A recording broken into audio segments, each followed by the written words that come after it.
पाकिस्तान रो सबू drone missile गुड़ा को माने पिक्चर स्क्वाड्रन सटडाउन कर देछि। तेणु आम इंडिया किसी क्षयक्षति हो पारनी। आपको दुनिया मानिगला जे इंडिया बर्तमान एमर्जिंग पावर माने बहुत कम समय भितर नंबर 1 नंबर 2 रे आसीजिवो। किंतु सेठी धर्म आकार रे जेतेबेले से मानकु पचार की जो गुली करागला तार मु दृढ़ निंदा करुछि।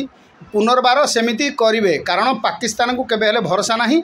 से आज चुप बसी जाइछि, पुणी किछि दिन शांतिर वातावरण फेरी आसिले से पुणी आउ थरे आक्रमण करिवो। नौसेना तार जो फ्लीट अच्छी INS विक्रांत तार नेतृत्व में पाखापाखि 30 रु 40 युद्ध जहाज से कराची हार्बर ठारू अल्प दूर भारतीय सीमारेखा भितर थी उपस्थित थे और तांकर युद्धाभ्यास चली जदि किसी परमिशन मिली था ताहले नाभाल अटैक होता और सेटा आहरी भयंकर आम जी भयंकर परिस्थिति बर्तमान देखीचे पाकिस्तान ताठू आहरी भयंकर परिस्थिति होता। कारगिल युद्धर प्रथम दिन शेष पर्यंत कारगिल युद्ध में मु संपृक्त अच्छी। आम देश एत बड़ देश विराट देश जहाँकि सर्कुलरिज्म उपर आम विश्वास करुचे। कारगिल युद्ध में आम विजय हेले किंतु आमको जी दिन भितर आम कारगिल युद्ध विजय करिया कथा आम पाखे से अस्त्र शस्त्र नथिला जहाँद्वारा कि आमको बहुत दिन लगिला कारगिल युद्ध करने को। जलस्थल और वायुसेना को मिली बड़ सफलता। ऑपरेशन सिंदूर विजय मुकुट पिंधि भारत चतुर्दिगरु यही प्रमुख 3 सेना आक्रमण करी पाकिस्तान को धराशायी करिसेंती। पाक आर्मी को मध्य धराशायी करथिबा जणा पड़िछि। एथिमध्यरे मुंड नुआई सरेंडर होइछि पाकिस्तान। पिक्चर स्क्वाड्रन रे मोर ट्रेनिंग नेछि मु आउ वर्तमान ऑपरेशन सिंदूर पाई पिक्चर स्क्वाड्रन रो बहुत बड़ा इंपोर्टेंस रोल थिला। आर ड्रोन पाकिस्तान रो सबू ड्रोन मिसाइल गुड़ा को माने पिक्चर स्क्वाड्रन सटडाउन कर देछि। तेणु आम इंडिया किसी क्षयक्षति हो पारनी। आमर एयरफोर्स रे फ्लाइंग ब्रांच रे सब राफेल सुखोई 30 एमानकर तो सब देखिछंती पूरा देश पूरा विश्व देखी आमर एयर पावर केते माने शक्तिशाली। आपको दुनिया मानिगला जे इंडिया बर्तमान एमर्जिंग पावर माने बहुत कम समय भितर नंबर 1 नंबर 2 रे आसीजिवो शक्तिशाली सैन्य शक्ति। तेणु आमर मोर 25 वर्ष भितर मु कारगिल वार देखी आउ पिक्चर स्क्वाड्रन रो हाईली मोबाइल स्क्वाड्रन आमे जेतेबेले देशर जेकोसी परिस्थिति आसिला चाइना बॉर्डर रे सेतेबेले आमे डिप्लॉय होइतिलु। से टेंशन समय रे 89 90 रे आमे चाइना बॉर्डर को सेफ्टी देवा पाई आम पिक्चर स्क्वाड्रन आमे मोबाइल होइतिला।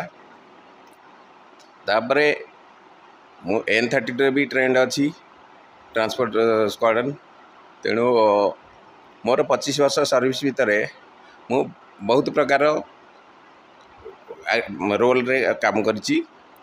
सर जो वर्तमान आमर ऑपरेशन सिंदूर आम विजय उत्सव बनाऊे आम कौन एतिक अटकी जा उचित ना आग को किसी पदक्षेप नहीं आतंकी सफा करने आम अंटा भिड़ा दरकार। आमे बर्तमान यहाँ गोटे पज आमर सुदक्ष माने प्रधानमंत्री नरेंद्र मोदी डिसीजन को आम प्रथम भावुले जे ऑल ऑफ सडन कहीं से सीज फायर को एक्सेप्ट कले। यहाँ मुझे मत भी बहुत दिन दिने दिने खराब लगिला किंतु जेतले तार इंटेंसिव माने तार से जेतले देश के नाम संदेश रे प्रधानमंत्री तांकर ओपिनियन जनइले एक्चुअली जिनसटा जनागला जे यहाँ ऑपरेशन सिंदूर स्टॉप है इट इज ऑन आउ माने आगु को युद्ध हम ही हम पाकिस्तान केबे हेले आज जाए तार ये बाधा कि तार कौन सी ये रखिनी से तार सिज फायर भांग आम ताकू मुँहतोड़ जवाब दवा युद्ध हम पाकिस्तान दिने ऑपरेशन सिंदूर सफलता पर विजय उत्सव मनाऊँ देश एक गुरुत्वपूर्ण विषय एवं गुरुत्वपूर्ण आलोचना करवा आम पाखे उपस्थित अच्छा सुरेश चंद्र तारणिया। नमस्कार, मो ना सुरेश चंद्र तारणिया। मो घर दसपला ब्लॉक डमाहांडी ग्राम मु आर्मी रे बिहार रेजिमेंट रे नायब सुबेदार रैंक रु 2012 मसीह रिटायरमेंट नहीं बर्तमान मु घरे अच्छी। सर कौन कहे जो आम ऑपरेशन सिंदूर विजय उत्सव आम देश पालन करुच्ची यार उपरे जो युद्ध है यार उपरे आप कौन कहे जो पहलगाम आक्रमण है ये आक्रमण आम तो कड़ा प्रतिवाद करें युद्ध उपरे आपणकर मत कौन देवे? बर्तमान देखंतु आम देश स्वाधीनता है पर ठारू पाकिस्तान जो भली बर्बर कांड करुच्ची ताहा बहुत निंदनीय आ सबुठु वर्तमान दुख आ परितापर विषय जे ए जो पहलगाम आक्रमणटी है यह धर्म को पचारि से जितेबाला आमर लोक मानू जितेबाला से गुली कले ताहा सबुठु संवेदनशील विषय जेहेतु आम भारत एक सर्वधर्म निरपेक्ष राष्ट्र सेठी आमे समस्ते हिंदू मुस्लिम सिख ईसाई समस्ते एकत्रित रोचे किंतु सेठी धर्म आकार रे जेतेबाला से मानू पचारिकी जो गुली करागला तार मु दृढ़ निंदा करुच्ची एवं ऑपरेशन सिंदूर एटा आमर गोटे एयर स्ट्राइक है या पूर्व आप जानी जितेबाला आमर सीआरपीएफ 34 जन को से माने आतंकवादी माने जितेबाला बम ब्लास्ट करदे से समय भी आमर सर्जिकल स्ट्राइक होता से समय कौन होता आमर पीओके मध्य जो आतंक माने जो ट्रेनिंग करुँच को आमर स्थल बाहिनी सैन्य माने एनएसजी कमांडो वाले से माने जाइए सर्जिकल स्ट्राइक करते किंतु ए जो ऑपरेशन था यहाँ एक भिन्न धरण ऑपरेशन आपड़ देखिथे ए बर्तमान ड्रोन साहाय्य आक्रमण करा जाउछि। बर्तमान आम जदि जवाब नदेबा से पुनर्बार सेमिति करेंगे कारण पाकिस्तान को केबे हेले भरोसा नहीं से आज चुप बसी जाइए पुणी किछि दिन शांतिर वातावरण फेरी आसिले से पुणी आउ थरे आक्रमण करिवो तेणु मु सरकार को आपण चैनल माध्यम मु कहवाक चाहूँगी जे वर्तमान जेहेतु आम पाखरे गोटे अपॉर्चुनिटी अच्छी एवं सारा देश आम सहित अच्छी वर्तमान आतंकवादी को आम समूले नष्ट करवा। धन्यवाद। जय हिंद। मु निरंजन महापात्र मो इंडियन नेवी रे दीर्घ 15 वर्ष धरी कार्यरत थी 2015 मसीह मु रिटायर कर ऑपरेशन सिंदूर सपक्ष जहाँ अच्छी बर्तमान समस्ते जानते केमती कौन होता पहलगाम आतंकवादी अटैक पर भारत तार दृढ़ आभिमुख्य ग्रहण करथिला एवं ऑपरेशन सिंदूर माध्यम 3 सेना आमर स्थल सेना नौसेना और वायुसेना 3 सेना पक्षर गोटे मिलित ऑपरेशन आरंभ होता से वायुसेना और स्थल सेनार आम कौन कौन सब कार्यशैली होता आम सब रिपोर्ट माध्यम देखी आपन जहाँ पचारे नौसेनार आभिमुख्य कौन थी नौसेना युद्धपाई प्रस्तुत हो रही नौसेना सब भारतर तटरक्षा जो अच्छी बहुत गोटे लंबा तटरक्षा रही 3 दिगरे अच्छी ताकू सब प्रोटेक्ट करने सब सजग थाए सब ऑपरेशन सब चले आईटा आम गोटे कॉल थिला जहाँ भारत सरकार तरफ नौसेना किसी दायित्व दि जाइथिला आउ नौसेना पहलगाम अटैक पर 2 ରୁ 3 दिन मध्य से तार फ्लीट रेडी करके ऑपरेशन स्थल रे उपस्थित थिला। देखंतु नौसेनार जदि किसी एक्शन होता जदिও आमको सरकार तरफ नौसेना किसी परमिशन मिल नथिला किसी अटैक करने किंतु नौसेना तार जो फ्लीट अच्छी आईएनएस विक्रांत तार नेतृत्व में पाखापाखि 30 ରୁ 40 युद्ध जहाज से कराची हार्बर ठारू अल्प दूर भारतीय सीमारेखा भितर थी उपस्थित थे और युद्धाभ्यास चली जदि किसी परमिशन मिली था ताहले नाभाल अटैक होता और सेटा आहरी भयंकर आम जी भयंकर परिस्थिति बर्तमान देखीचे पाकिस्तान ताठू आहरी भयंकर परिस्थिति होता ये आमर नौसेना पाखे जो अटैक होता से कराची हार्बर पूरा ଧ୍ୱସ୍ତ ବିଧ୍ୱସ୍ତ ହେଇଯାଇଥିଲା। ସେଥିରେ ତାଙ୍କର ଆର୍ଥିକ ଅବସ୍ଥା ପୁରା ବିଗିଡ଼ି ଯାଇଥିଲା। ତାଙ୍କୁ କିଛି ତାଙ୍କର ଯେଉଁ ଲଜିଷ୍ଟିକ୍ ସପୋର୍ଟ ଅଛି ସେଇଟା ପୁରା କଟି ଯାଇଥିଲା। ସେଥିପାଇଁ ତାପରେ ସେମାନେ ତାଙ୍କର ସରେଣ୍ଡର ପ୍ରକ୍ରିୟା ଆରମ୍ଭ କରିଥିଲେ।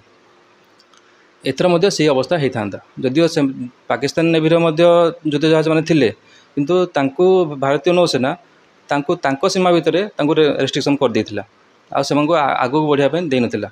ଏଥିରେ ଆମର ଯେଉଁ ଅଛି ଏୟାରକ୍ରାଫ୍ଟ କ୍ୟାରିୟର INS ବିକ୍ରାନ୍ତ ଆଉ ଅନ୍ୟ ଡେଷ୍ଟ୍ରୟର୍ସ, ଫ୍ରିଗେଟ୍ସ, ଅଦର ଆଟାକିଂ କ୍ରାଫ୍ଟସ୍ ଆଉ ଆମର ସବମେରିନ୍ସ ସମସ୍ତେ ଗୋଟେ ମିଳିତ ଟିମ୍ ଭାବରେ ସେଠି ଉପସ୍ଥିତ ଥିଲେ। ଯଦି କିଛି ପରମିସନ୍ ମିଳିଥାନ୍ତା ତାହେଲେ ଯେତିକି ଏୟାରଫୋର୍ସ ଦ୍ୱାରା ଯେତିକି ମିସାଇଲ୍ ଆଟାକ୍ କରାଯାଇଛି এইটা କରାଚି ହାର୍ବର ବୋଧେ ତା'ର କିଛି ନିଶ୍ଚିହ୍ନ ହୋଇଥାନ୍ତା, ଆଉ କିଛି ତା'ର ଚିହ୍ନବର୍ଣ୍ଣ କିଛି ନଥାନ୍ତା, ଯାହାଫଳରେ ପାକିସ୍ତାନର ଆର୍ଥିକ ଅବସ୍ଥା ପୁରା ସଙ୍କଟାପନ୍ନ ହୋଇଥାନ୍ତା। ଆମେ ଆଜି ଉପସ୍ଥିତ ଅଛୁ ଏମିତି ଜଣେ ଯୋଦ୍ଧାଙ୍କ ଘରେ ଯିଏକି କାର୍ଗିଲ ଭଳି ଯୁଦ୍ଧରେ ନାୟକ ସାଜିଥିଲେ, ପ୍ରକାଶ ଚନ୍ଦ୍ର ସାହୁ। ତାଙ୍କୁ ପଚାରି ବୁଝିବା କି ତାଙ୍କର ଯେଉଁ ଯୁଦ୍ଧର ଏକ୍ସପିରିଏନ୍ସ ଏବଂ ଆଗକୁ ଯେଉଁ ଅପରେସନ୍ ସିନ୍ଦୁର ଉପରେ କ'ଣ କାର୍ଯ୍ୟକ୍ରମ କରାଯାଇପାରିବ। ନା ହେଉଛି ପ୍ରକାଶ ଚନ୍ଦ୍ର ସାହୁ। ମୁଁ ଏକ୍ସ ହାବିଲଦାର ଜଣେ। ଭାରତ ସେନାରୁ ମୁଁ 2000 ମସିହାରେ ରିଟାୟାର୍ଡ଼ କଲି, ଯିଏକି କାର୍ଗିଲ ଯୁଦ୍ଧର ପ୍ରଥମ ଦିନରୁ ଶେଷ ପର୍ଯ୍ୟନ୍ତ କାର୍ଗିଲ ଯୁଦ୍ଧରେ ମୁଁ ସମ୍ପୃକ୍ତ ଅଛି। ଆମ ଦେଶ ଏତେ ବଡ଼ ଦେଶ, ବିରାଟ ଦେଶ, ଯାହାକି ସର୍କୁଲାରିଜିମ୍ ଉପରେ ଆମେ ବିଶ୍ୱାସ କରୁଛେ। କାର୍ଗିଲ ଯୁଦ୍ଧରେ ଆମେ ବିଜୟ ହେଲେ, କିନ୍ତୁ ଆମକୁ ଯେତିକି ଦିନ ଭିତରେ ଆମେ କାର୍ଗିଲ ଯୁଦ୍ଧ ବିଜୟ କରିବା କଥା, ଆମ ପାଖରେ ସେତେବେଳକୁ ସେତେ ଅସ୍ତ୍ର ନଥିଲା, ଯାହାଦ୍ୱାରା କି ଆମକୁ ବହୁତ ଦିନ ଲାଗିଲା କାର୍ଗିଲ ଯୁଦ୍ଧ କରିବାକୁ। ସେତେବେଳକୁ ମୁଁ 8 ମାଉଣ୍ଟେନ୍ ଡିବ୍ୟୁରେ ଥାଏ। 8 ମାଉଣ୍ଟେନ୍ ଡିବ୍ୟୁରୁ ଯେତେବେଳେ ଆମେ ଦରାସ ଗଲୁ, ଟାଇଗର ହିଲ୍ ତଳେ ଯେତେବେଳେ ଆମର ସିଗ୍ନାଲ ସବୁ ସେଟଅପ୍ କରାଗଲା, କିନ୍ତୁ ସେମାନେ ପାହାଡ଼ ଉପରେ ଥାଇ ଆମ ଉପରକୁ ଅତର୍କିତ ଭାବରେ ଆକ୍ରମଣ କଲେ।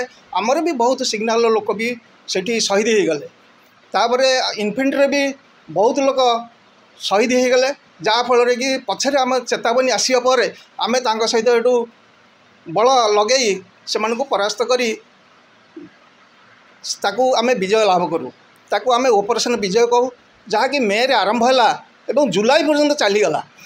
ଯେଉଁ ଯୁଦ୍ଧକୁ ଆମେ 8-10 ଦିନରେ ଜିତିବା କଥା, ଆମକୁ 3 ମାସ ଲାଗିଗଲା। ଆମର ତେଣୁକରି ଏଇ ଯେଉଁ ଆତଙ୍କବାଦୀ ହେଉଛି ବା ଆତଙ୍କବାଦୀ ଘଟଣା ଗୁଡ଼ିକ ଦେଶରେ ହେଉଛି, ତା'ର ଦୃଢ଼ ପ୍ରତିକାର କରିବା କଥା, ଯାହାଫଳରେ କି ପାକିସ୍ତାନ ଆଉ ଦିନକ ପାଇଁ ସେ ଆମ ଉପରକୁ ଆଖି ଉଠେଇକି ଦେଖିପାରିବ ନାହିଁ।